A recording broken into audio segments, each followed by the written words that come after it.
warahmatullahi wabarakatuh. Perkenalkan, nama saya Latifa, Prodi Ilmu Hukum semester 5 NIM 2018 090048. Di sini saya sedikit akan menjelaskan mengenai analisis keberlakuan RKUHP dan RUPKS dalam mengatur tindak kekerasan seksual.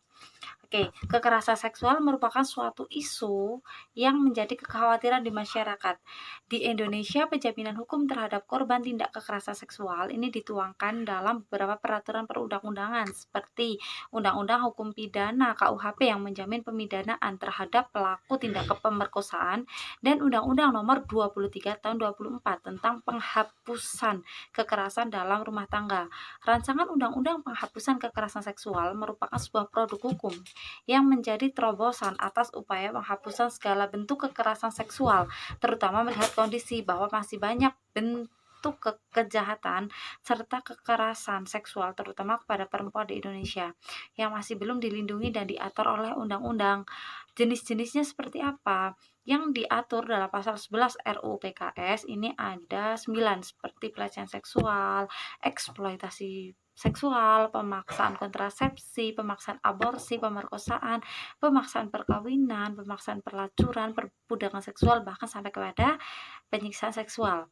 Nah, berbeda dengan RKUHP, semua kekerasan seksual dalam RUU PKS ini diberikan penjelasan yang memadai. Penjelasan atas jenis kekerasan seksual ini terdapat pada pasal 12 sampai 20 RUU PKS.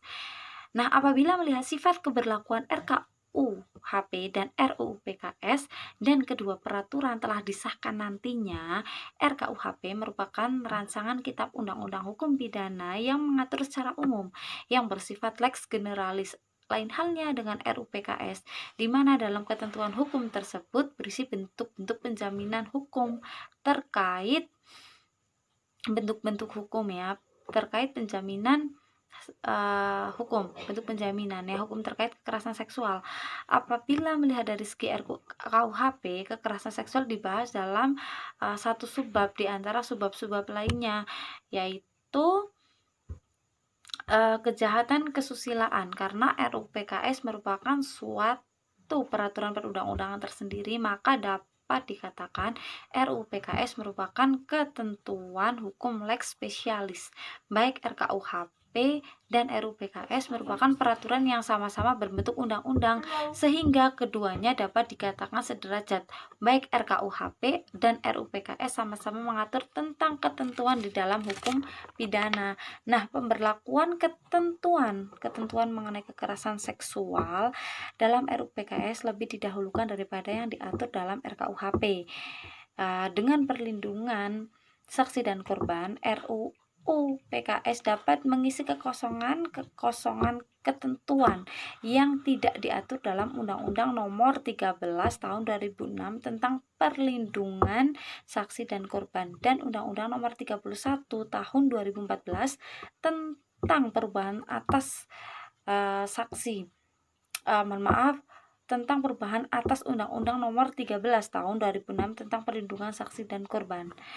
Jadi kesimpulannya apa? Yang pertama, pembentukan rancangan kitab undang-undang hukum pidana atau RKUHP ini merupakan sebuah upaya yang sudah dilakukan sejak Seminar Nasional 1 pada tahun 1963. Pada saat itu terjadi dualisme sistem hukum pidana dalam KUHP maupun hukum pidana dalam undang-undang di luar KUHP.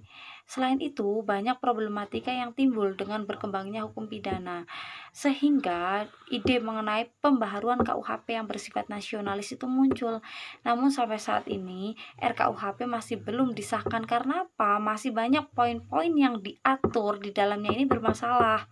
Yang kedua, kekerasan seksual yang terjadi khususnya 10 tahun terakhir, serta bentuk kekerasan yang berkembang menjadi kekerasan fisik dan psikis ini selalu bertambah. Ini selama 10 tahun terakhir.